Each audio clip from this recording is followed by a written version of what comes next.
Solutions to promote private economic development. Vietnam's Ministry of Foreign Affairs speaks out about the U.S. imposing a 46% reciprocal tax. U.S. won't quit NATO. You're watching today's news on NTV channel. My name is Ha Zhang, your host.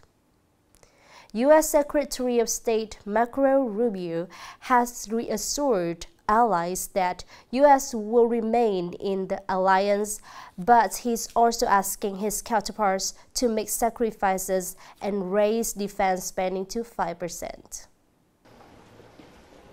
The United States President Trump's made clear he supports NATO. U.S. is going to remain in NATO. U.S. Secretary of State Rubio told reporters in Brussels, stressing that the U.S. wants the alliance to be stronger against any potential threat. The top U.S. diplomat said he expects to leave Brussels with a clear commitment from allies to spend 5% of their GDP on defense, an increase from the current 2%, which some European countries, such as Belgium, Italy, and Spain, still fail to meet. Mr. Rubio's comments come after Donald Trump said last month that the U.S. would not defend its allies unless they increased burden sharing within the alliance.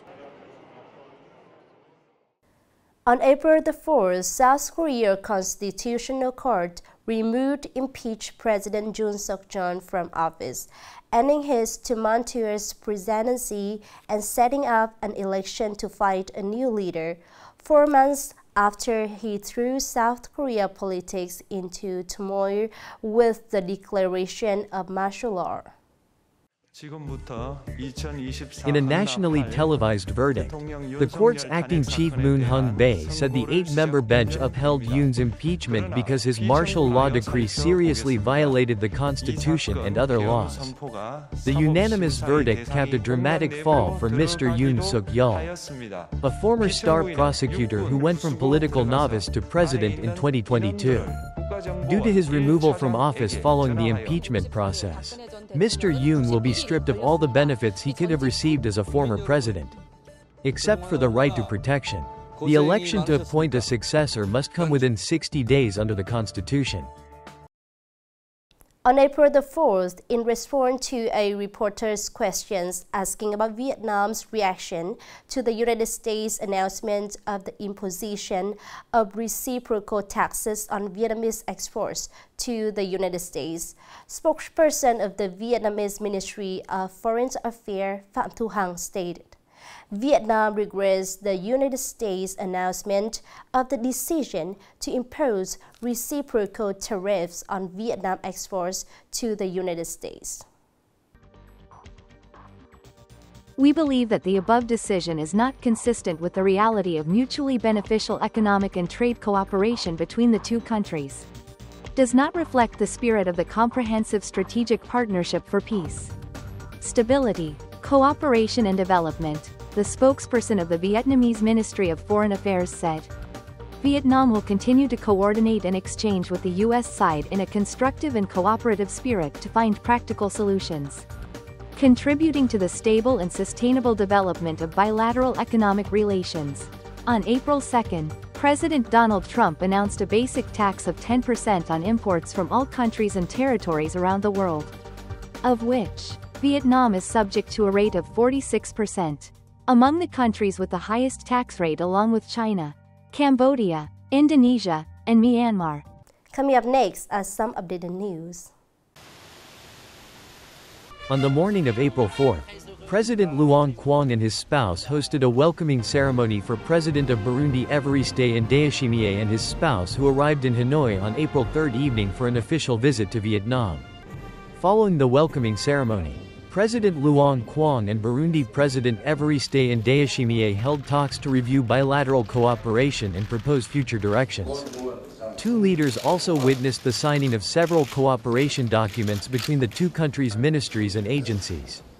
During the April 3-6 visit, President Ndayishimiye is expected to meet with Party General Secretary to LAM Prime Minister Pham Minh Chinh.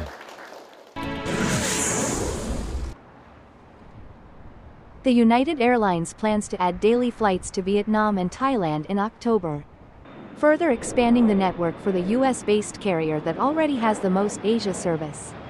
In the expansion, its airplanes from Los Angeles and San Francisco that are headed for Hong Kong will then go on to the two new destinations, Thailand's Bangkok and Vietnam's Ho Chi Minh City, with service set to begin on October 26th. On October 25th, United Airlines plans to add a second daily non-stop flight from San Francisco to Manila, the Philippines. The Gross Regional Domestic Product, GRDP, growth rate in Nghệ province in the first quarter is estimated to reach 8%, ranking second in the north-central region. After Hue City, this is the highest first-quarter growth rate in the last 5 years. In the first quarter, the state budget revenue in Nghệ is estimated to reach 6.311 billion Vietnamese dongs. As of March 31, 2025, Nghệ province has approved investment policies and issued investment registration certificates for 10 projects with a total investment of 2,223.5 billion Vietnamese dongs.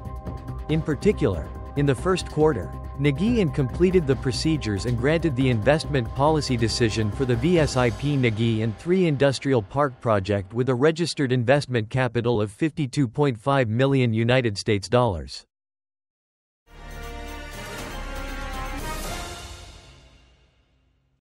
The private economic sector is increasingly asserting its important roles in the country's development. However, alongside the achievements, the sector still faces many difficulties and challenges. In Nghệ, the private economy operates in most industries and socio-economic fields. However, the access to resources is facing many barriers. Investing in organic agricultural production. But this enterprise does not have a stable land fund. Furthermore, access to capital and science and technology to improve production capacity is also limited. We haven't been able to access preferential capital sources. We have had to borrow from banks at high interest rates. We also haven't been able to access support for machinery and technology to improve economic value. This is also a common difficulty for many private enterprises. With small scale and a workforce lacking in-depth management expertise, this sector often faces challenges in market research, investing in technological innovation and enhancing product competitiveness. It is necessary to create institutional breakthroughs for the private economy and give the private economy special preferential conditions so that they can access resources equally with other economic sectors. According to statistics, the country has 940,000 private enterprises, more than 5 million individual business households, and 32,000 cooperatives. However, from 2005 to the present, the value contributed to GDP by this economic sector has increased by less than 3%. It is necessary to be consistent in issuing and implementing policies to remove barriers and promote the development of the private economy. It's time to say goodbye. Thank you for watching and hope to see you next time.